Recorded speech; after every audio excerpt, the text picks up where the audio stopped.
Hello students, now we have to start the chapter that is manufacturing industries. Okay, इसमें हम किसके बारे में पढ़ रहे हैं? अबाउट एग्रो बेस्ड इंडस्ट्री, यानी कि वो इंडस्ट्रीज जिनका रॉ मटेरियल एग्रीकल्चर के ऊपर बेस्ड है, एग्रीकल्चर के थ्रू उन्हें अपना रॉ मटेरियल मिलता है. इसमें भी have started already cotton industry कि किस तरीके से कॉटन इंडस्ट्री जो है it provide the job to so many other industries also, है ना. डाइंग है, स्टिचिंग है, फैशन डिजाइनिंग है, इन सब इंडस्ट्रीज को भी जॉब प्रोवाइड करती है. ये सब हमने देख लिया था. अब हमें कॉटन इंडस्ट्रीज के कुछ और पॉइंट्स रह गए हैं, तो आप फटाफट से अपनी नोटबुक निकाल लीजिए. So we have complete the cotton industry today. ठीक है, इसमें हम लिख चुके थे कि किस तरीके से जो इंडिया है जापान को यार्न एक्सपोर्ट करता है और इसके अलावा दूसरे गुड्स वो है दूसरी कंट्रीज को, USA, UK, Russia, France, Europe, दूसरी कंट्रीज को एक्सपोर्ट करता है. ठीक है, नेक्स्ट इसमें एक और पॉइंट लिखिए. India has the second largest installed capacity of spindles in the world after China. ठीक है, सेकेंड लार्जेस्ट, यानी फर्स्ट कौन है? दैट इज चाइना, है ना. स्पिंडल्स, स्पिंडल्स मतलब जिसके थ्रू यार्न बनता है. ठीक है, तो सबसे ज्यादा इंस्टॉल कैपेसिटी ऑफ स्पिंडल्स कहाँ पे है? That is first number China, and after China we are in the second position. ठीक है, फिर अब ये इंडस्ट्री कौन सी प्रॉब्लम्स फेस करती है ना. ठीक है, लिखिए इसमें next heading problems faced by the industry. कौन सी इंडस्ट्री की बात कर रहे हैं हम? दैट इज कॉटन इंडस्ट्री, है ना. कॉटन इंडस्ट्री कौन सी प्रॉब्लम फेस करती है? फर्स्ट लिखिए इसमें नंबर 1 डाल लीजिए. Power supply is erratic. ठीक है, कंटिन्यूस पावर सप्लाई चाहिए तभी तो मशीन्स काम करेंगी, है ना. तो पावर सप्लाई इज इरेटिक, तो यहाँ पर पावर सप्लाई प्रॉपर नहीं मिल रही है, डिस्टर्ब हो रही है, बीच में इरेटिक है. नेक्स्ट लिखिए second number, machinery needs to be upgraded in the weaving and processing sectors in particularly. ठीक है, किसमें? वीविंग एंड प्रोसेसिंग सेक्टर में क्या चाहिए मशीनरीज को? It must to be upgraded, है ना. पुरानी टेक्नोलॉजी से थोड़ा अपग्रेड जो भी होता जा रहा है वो होता जाए. ठीक है, थर्ड पॉइंट लिखिए, लो आउटपुट ऑफ लेबर, यानी कि जितना आउटपुट लेबर दे सकती है वो उतना नहीं दे पा रही है. ठीक है, यानी लेबर पूरे पोटेंशियल से काम नहीं कर रही. नेक्स्ट लिखिए फोर्थ पॉइंट डाल लीजिए, stiff competition with the synthetic fiber industry. ठीक है, सिंथेटिक मतलब दूसरी केमिकल्स वगैरह से बनने वाला कपड़ा, प्रॉपर कॉटन नहीं है, है ना. सिंथेटिक फाइबर से बनने वाला, सिंथेटिक फाइबर से बनने वाले कपड़े इसको काफी स्टिफ कंपटीशन दे रहे हैं प्रेजेंटली. ठीक है, ये तो हुआ अबाउट द कॉटन इंडस्ट्री. इसके बाद एक और इंडस्ट्री है that is also fibre industry. This is jute industry.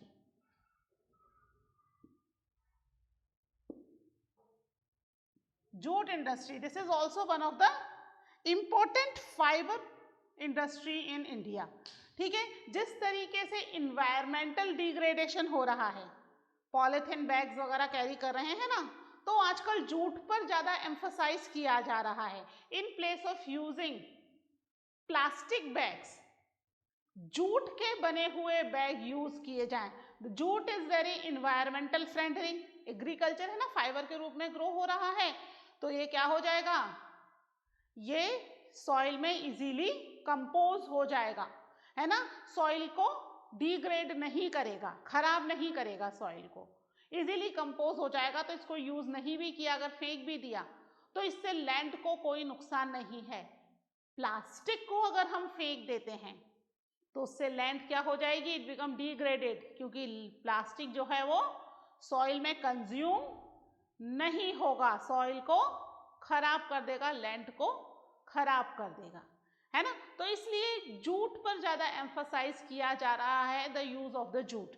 अभी बीच में एकदम से बहुत ज्यादा डिमांड शुरू हो गई थी जूट की, ठीक है। तो नेक्स्ट डाल लीजिए जूट इंडस्ट्री।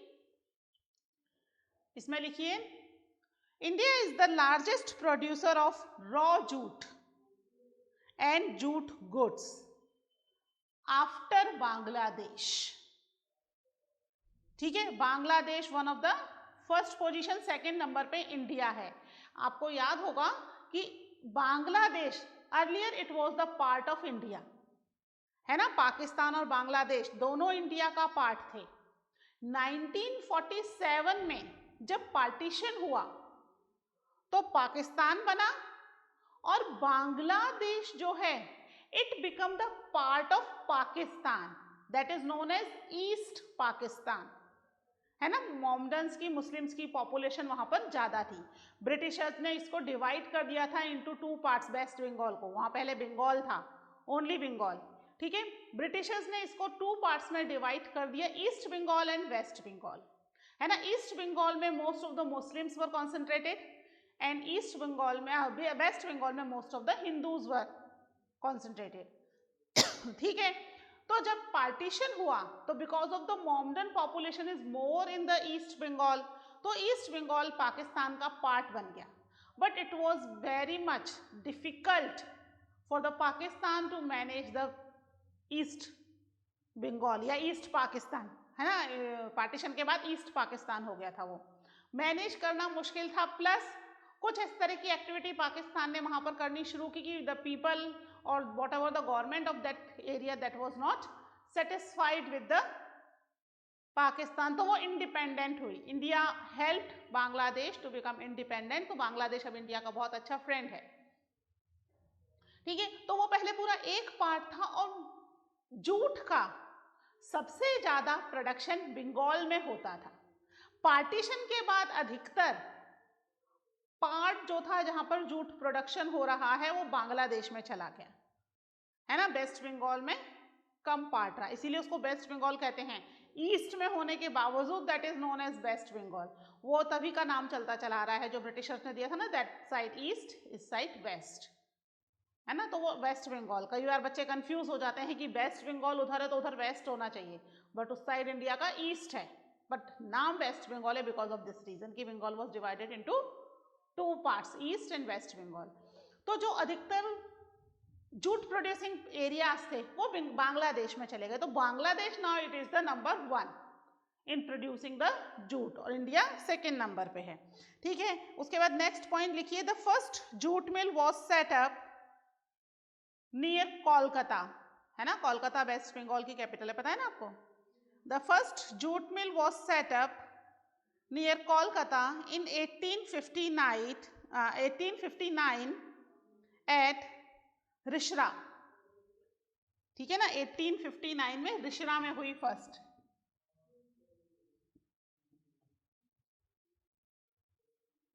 ठीक है। ये नियर द कैलकाटा है, कैलकाटा के पास एक जगह है छोटी सी, ठीक है। नेक्स्ट लिखिए, after partition in 1947 the jute mills remained in India, but 3/4 of the jute producing area went to Bangladesh, ठीक है। जूट मिल कहां रह गई, रिमेन इन इंडिया, इंडिया में ही रह गई, और jute producing area, major area 3/4 area jute producing, it went to the Bangladesh, Bangladesh में चला गया। तो जूट प्रोडक्शन में इसलिए बांग्लादेश बिकम द फर्स्ट, ठीक है। नेक्स्ट लिखिए, most of these jute mills located in West Bengal,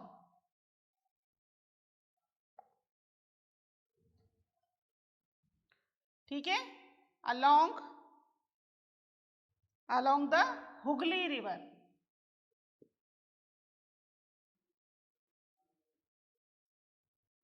ठीक है। Most of the jute mills are located in West Bengal near along the Hooghly river. ठीक है, हुगली रिवर कौन सी रिवर है? गंगा जो है वो कैलकाटा की तरफ जाते जाते 2 पार्ट्स में डिवाइड हो जाती है। एक स्ट्रीम तो उसकी इस तरीके से कैलकाटा में रह जाती है और दूसरी स्ट्रीम बांग्लादेश चली जाती है। ठीक है, कैलकाटा में जब ये स्ट्रीम एंटर होती है तो this is known as Hooghly river. ठीक है, भागीरथी हुगली, तो हुगली रिवर के नाम से इसको जाना जाता है। तो अधिकतर जूट मिल जो है वो हुगली रिवर के आसपास के एरिया में ही कॉन्सेंट्रेटेड हैं। Why is it so? क्यों है ऐसा? क्यों हुगली रिवर के आसपास ही अधिकतर जूट मिल्स लोकेटेड हैं? लिखिए इसके बारे में भी। Factors responsible for the location in the Hooghly basin are. Factors responsible for the location in the Hooghly basin are. First लिखिए proximity of the jute producing area. ठीक है, सबसे ज्यादा जूट प्रोड्यूसिंग एरिया जो है वो हुगली रिवर के आसपास ही है। अब्यूडेंट वाटर चाहिए जूट को, तो यहाँ पर इजीली हुगली रिवर के आसपास जूट प्रोड्यूसिंग एरिया है, तो इसलिए वहां पर ही सबसे ज्यादा मिल्स लगाई गई हैं, है ना, जिससे कि क्या हो, वहीं के वहीं रॉ मटेरियल यूज किया जा सके। ठीक है, सेकंड पॉइंट लिखिए इसमें इनएक्सपेंसिव वाटर ट्रांसपोर्ट। ठीक है, रिवर के थ्रू तो हो ही रहा है ना, थ्रू द ओशन भी हो जाएगा, पोर्ट भी तो है ना वहां पे। इनएक्सपेंसिव वाटर ट्रांसपोर्ट, सबसे सस्ता means of transportation is the water transportation, सबसे सस्ता। तो इसलिए अधिकतर बिजनेस के पॉइंट ऑफ व्यू से वाटर के थ्रू ही ट्रांसपोर्टेशन किया जाता है। ठीक है, तो inexpensive water transportation second point है। थर्ड पॉइंट लिखिए supported by a good network of railways, roadways and waterways to facilitate movement of raw materials to the mill. ठीक है, हर तरह का नेटवर्क अवेलेबल है, चाहे वो रोडवेज हो, रेलवेज हो या वाटरवेज हो। इजीली यहां से रॉ मटेरियल को मिल्स तक ले जाया जा सकता है। ठीक है, नेक्स्ट लिखिए इसमें fourth point abundant water for processing raw jute. ठीक है, जूट को प्रोसेस करने के लिए they need lots of water and which is available due to the Hooghly river. आसपास रहेंगे हुगली रिवर के तो इजीली वाटर अवेलेबल होगा। ठीक है, नेक्स्ट लिखिए point cheap labour from west Bengal and adjoining states of Bihar, Orissa and Uttar Pradesh. ठीक है, वेस्ट बंगाल से तो मिल ही रही है cheap labour, adjoining state, adjoining मतलब उसके आसपास के स्टेट, बगल में ही बिहार है, पास में ही उत्तर प्रदेश एंड उड़ीसा है, तो इन आसपास के स्टेट से भी they get the cheap labour, सस्ती लेबर मिल रही है। नेक्स्ट इसमें पॉइंट लिखिए Kolkata as a large urban centre provides banking, insurance and port facility for export of jute goods। ठीक है, जूट के गुड्स को एक्सपोर्ट करने के लिए पोर्ट फैसिलिटीज है, प्लस एक्सपोर्ट कर रहे हैं तो बैंकिंग और इंश्योरेंस की भी जरूरत पड़ती है। तो Calcutta it is one of the largest urban city at that time, पुराने टाइम में, अभी तो काफी सारी अर्बन सिटीज हैं। ब्रिटिशर्स ने सबसे पहले बंगाल को ही डेवलप करना शुरू किया था, पर्टिकुलरली कोलकाता, है ना, तो कोलकाता में सारी चीजें वहीं आसपास मिल जा रही हैं, बैंक भी, इंश्योरेंस भी, पोर्ट भी। ठीक है, दिस इज द रीजन कि सबसे ज्यादा jute mills are located in the Hooghly river. ठीक है, समझ में आया इतना। फिर इसमें चैलेंज क्या फेस करना पड़ता है इस इंडस्ट्री को, लिखिए नेक्स्ट पॉइंट लिखिए, फैक्टर्स हो गए हैं। Next point, challenges faced by the industry include stiff competition in the international market from synthetic substitute. ठीक है, stiff competition in the international market from synthetic substitute and from other competitors. ठीक है, दूसरी country जो competitors हैं, from the other competitors like Bangladesh, Brazil, Egypt, Thailand etcetera. ठीक है, तो सिंथेटिक सब्स्टिट्यूट आ गए हैं इसके, यानी जूट की जगह दूसरे सिंथेटिक आइटम्स, सिंथेटिक जो फाइबर है उससे एज इट इज जूट के जैसे ही प्रोडक्ट मैन्युफैक्चर हो रहे हैं। इससे क्या हो रहा है, जूट की डिमांड कम हो रही है। That synthetic fibre is cheaper than the jute, है ना। इसकी वजह से ये जो है वो सिंथेटिक सब्स्टिट्यूट जो है वो इसको काफी स्टिफ कंपटीशन दे रहे हैं। ठीक है, नेक्स्ट इसमें पॉइंट लिखिए, the internal demand has been on the increase due to the government policy of mandatory use of jute packaging. ठीक है, पैक करने के लिए कपड़ा जो है वो जूट पैकेजिंग की जाएगी। बोरियां वगैरह होती है ना, that is made up of the jute. ठीक है, तो जूट की पैकेजिंग की जाएगी। नेक्स्ट लिखिए, इन 2005 national jute policy was formulated with the objective of increasing productivity, improving quality, ensuring good price of the jute farmer and enhancing the yield per hectare. Yield मतलब production, पैदावार, yielding है ना, yield per hectare. Next इसमें लिखिए, the growing global concern for environmental friendly biodegradable material.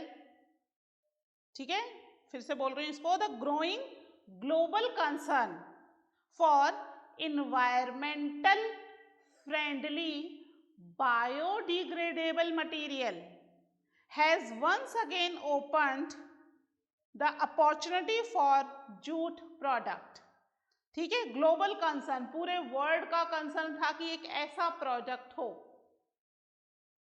Which is biodegradable material. Biodegradable मतलब environmental friendly तो हो ही, साथ में इन्वायरमेंट को नुकसान भी ना करे, है ना, सॉइल के अंदर कंज्यूम हो जाए।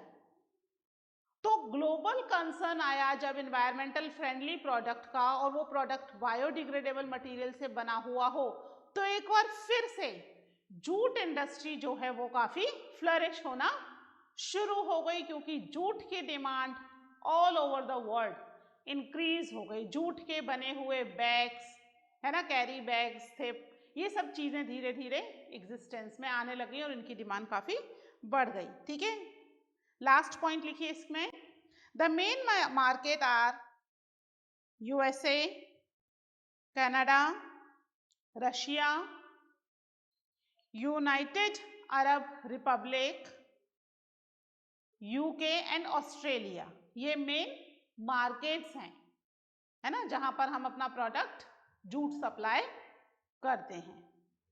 ठीक है, this is about the jute industry. ठीक है, इसके बाद नेक्स्ट जो है that is sugar industry. Next heading डाल लीजिए,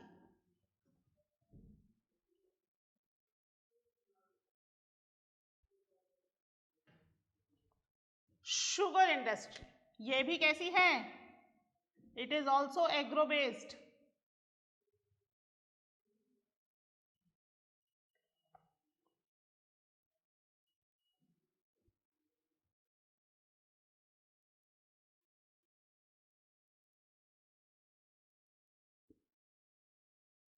ठीक है, शुगर इंडस्ट्री ये भी कैसी है, this is also agro based industry. ठीक है, शुगर इंडस्ट्री से कई सारी चीजें बनती हैं। ठीक है, गुड़ बनता है, खांडसरी है ना, शुगर तो बनती ही है। ठीक है, शुगर केन का प्रोडक्शन जहां होता है, शुगर केन के प्रोडक्शन में 11 मंथ लगते हैं, यानी कि शुगर केन जो है वो पूरे साल की क्रॉपिंग है ना। अब अगर शुगर केन ग्रो कर दिया तो कोई दूसरी क्रॉप पूरे साल प्रोड्यूस नहीं कर सकते हैं। ठीक है, तो इससे गुड़, खांडसारी और शुगर बनते हैं। इंडिया जो है, इंडिया में ये सारी चीजें ना केवल मैन्युफैक्चर होती हैं बल्कि कंज्यूम भी बहुत लार्ज स्केल पर होती हैं, है ना। इंडिया एक बहुत बड़ी कंट्री है जिसमें ये सारी चीजें ना केवल बन रही हैं बल्कि मैन्युफैक्चर हो रही हैं। ठीक है, 2010-11 के हिसाब से इंडिया के अंदर 662 शुगर मिल हैं।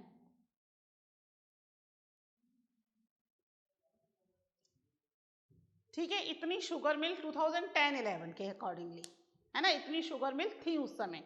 हो सकता है अब बढ़ गई हो, ये 10-11 का डाटा है। ठीक है, तो इतनी शुगर मिल्स इंडिया के अंदर थी।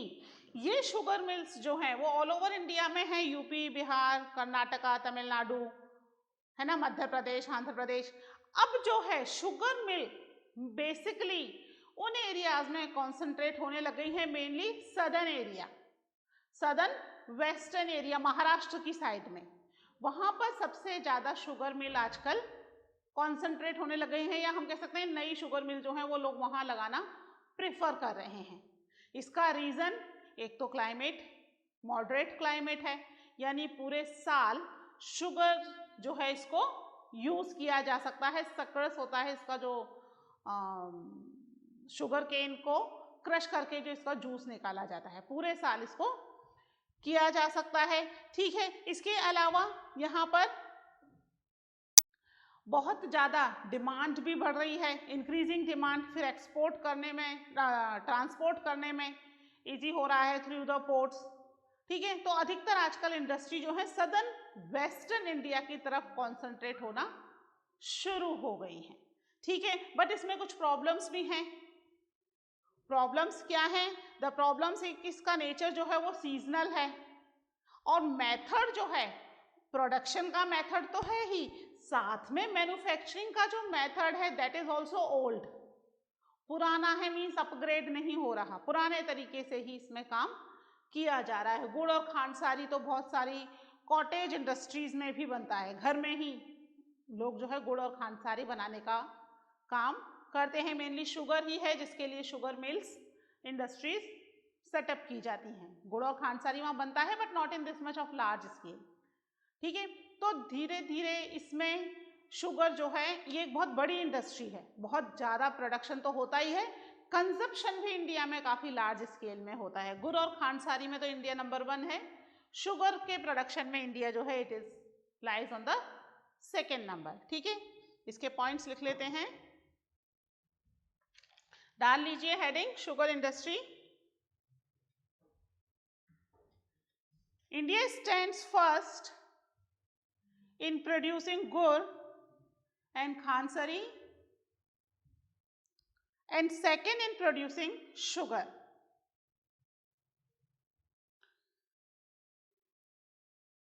Next point लिखिए, in 2010-11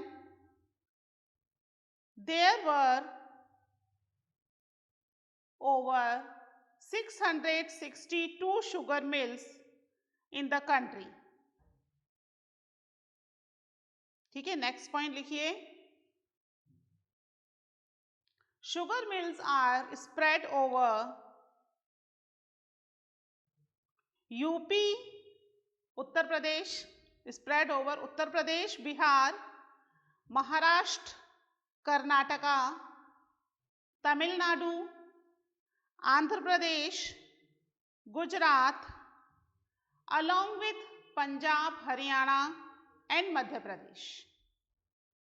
ठीक है, यहां पर अधिकतर ये शुगर मिल्स कॉन्सेंट्रेट है। नेक्स्ट लिखिए, now sugar mills are shifting in the southern and western states, especially in Maharashtra.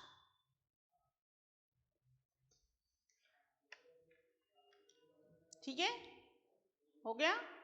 Next point लिखिए, factors for shifting of southern states. क्यों भाई सदर्न स्टेट में शिफ्ट हो रही हैं, इसके फैक्टर्स लिखिए। Factors for shifting to southern states, first लिखिए इसमें हायर सक्रास शुगर केन, है ना, हायर सक्रास कंटेंट। ठीक है, यहाँ पर सबसे ज्यादा अच्छे से जो शुगर केन है वो कंटेंट ज्यादा आता है इसमें से। ठीक है, नेक्स्ट लिखिए, cooler climate also ensure a longer crushing season, है ना। कूल क्लाइमेट में जो क्रशिंग है, शुगर केन की जो क्रशिंग की जाती है मिल्स में, वो बेसिकली कूलर क्लाइमेट में होती है। और जो दूसरे पार्ट है वहां पर तो समर सीजन भी बहुत अच्छा आ जाता है ना। जबकि सदर्न स्टेट में क्योंकि कोस्टल एरिया है ना, क्लाइमेट कूल ही रहता है, मॉडरेट ही रहता है, बहुत ज्यादा हाई टेम्परेचर नहीं रहता है। ठीक है, नेक्स्ट पॉइंट लिखिए इसमें, the cooperatives are more successful in these states. ठीक है, यहां पर कई सारी कोऑपरेटिव्स भी हैं जो कि क्या कर रही हैं, आपस में मिलके शुगर केन ग्रो कर रहे हैं। शुगर केन ग्रो करने के बाद मिलजुल करके ही शुगर इंडस्ट्री सेटअप कर रहे हैं, और सबका शुगर केन वहीं की वहीं उसके अंदर ही कंज्यूम हो जाता है उन्हें, और कहीं मार्केट में इसको सेल करने की जरूरत नहीं पड़ती, है ना। और फिर शुगर बनाने के बाद मार्केट में सेल करो, जो भी प्रॉफिट होगा that they divide in between, है ना, अपने अपने शेयर के हिसाब से वो प्रॉफिट को भी आपस में शेयर कर लेंगे। ठीक है, तो वहां पर कोऑपरेटिव्स काफी सारी हैं। ठीक है, फिर इसमें लिखिए next point, major challenges of sugarcane industries are, first लिखिए सीजनल नेचर। सीजनल नेचर मतलब 11 महीने का प्रोडक्शन है, प्रोडक्शन के बाद ही तो ये इंडस्ट्री में जाएगा, तो वो सीजन में ही जाएगा। उसके बाद फिर बाकी का टाइम आपको क्या करना पड़ेगा, अगेन शुगर केन ग्रो करने में ही लगाना है ना। ये एक बड़ा प्रॉब्लम है। नेक्स्ट लिखिए, old and inefficient method of production. ठीक है, प्रोडक्शन का तरीके क्या है, अभी भी पुराने और इनएफिशिएंट हैं। न्यू मेथड जो है वो बहुत ही कम जगह, कम लोग यूज कर रहे हैं। नेक्स्ट लिखिए, transport delays in reaching cane to factories. ठीक है, पूरा का पूरा शुगर केन लंबा का लंबा पूरा ट्रांसपोर्ट होगा तो इट विल टेक टाइम, है ना, तो इसमें भी प्रॉब्लम आती है। नेक्स्ट लिखिए इसमें ही, need to maximise the use of bagasse. ठीक है, जो बड़े हुए बचा हुआ जो इसका गार्बेज जो बच रहा है ना, उसको मैक्सिमम यूज किया जा सके, अलग अलग कामों में इसके गार्बेज का यूज किया जाता है, तो maximise use of this bagasse, उस बैगेज का भी मैक्सिमाइज यूज किया जा सके, लेकिन इतना मैक्सिमाइज यूज होता नहीं है। ठीक है, तो this is about the sugar industry. तो हमारी एग्रो बेस्ड इंडस्ट्रीज कंप्लीट हो गई हैं। Now we start the mineral based industries, but that industry we will start in the next lecture. Till then, take care, bye.